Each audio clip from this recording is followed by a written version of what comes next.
My fellow Singaporeans, I've said before that the world is changing in ways that will disadvantage small open economies like Singapore.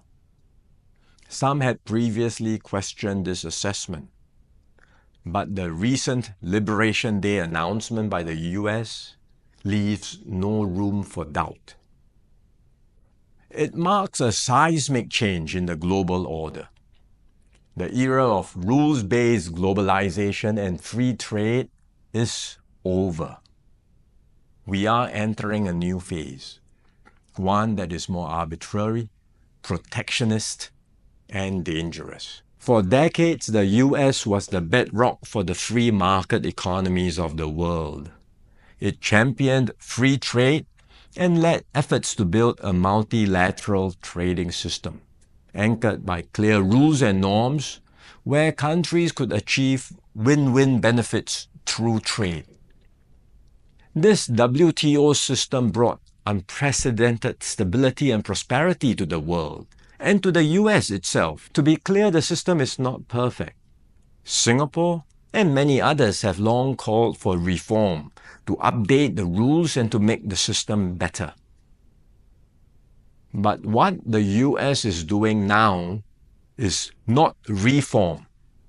It is abandoning the entire system it had created. Its new approach of reciprocal tariffs, country by country, is a complete rejection of the WTO framework. The US has placed Singapore in the lowest base tier with a tariff of 10%. So the direct impact on us may be limited for now, but there are wider and more profound consequences. If other countries adopt the same approach as the US, abandoning the WTO and trading only on their own preferred terms, country by country, it will spell trouble for all nations, especially small ones like Singapore.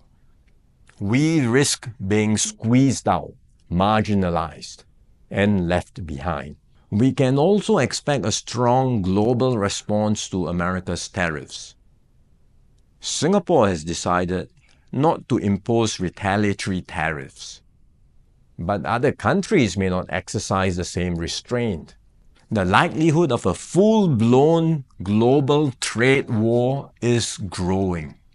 The impact of the higher tariffs, plus the uncertainty of what other countries may do next, will weigh heavily on the global economy. International trade and investments will suffer, and global growth will slow. Singapore will take a bigger hit than others because of our heavy reliance on trade. The last time the world experienced something like this was in the 1930s. Trade wars escalated into armed conflict and eventually the Second World War. No one can say how the current situation will unfold in the coming months or years. But we must be clear-eyed about the dangers that are building up in the world. Global institutions are getting weaker. International norms are eroding. More and more countries will act based on narrow self-interest and use force or pressure to get their way. This is the harsh reality of our world today. We will stay vigilant. We will build up our capabilities. We will strengthen our network of partnerships with like-minded countries. We are more ready than many other countries with our reserves, our cohesion, and our resolve. But we must brace ourselves for more shocks to come. The global calm and stability we once knew will not return anytime soon.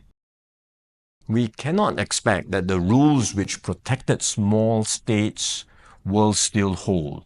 I'm sharing this with you so that we can all be mentally prepared, so that we will not be caught off guard. Let us not be lulled into complacency. The risks are real and the stakes are high. The road ahead will be harder.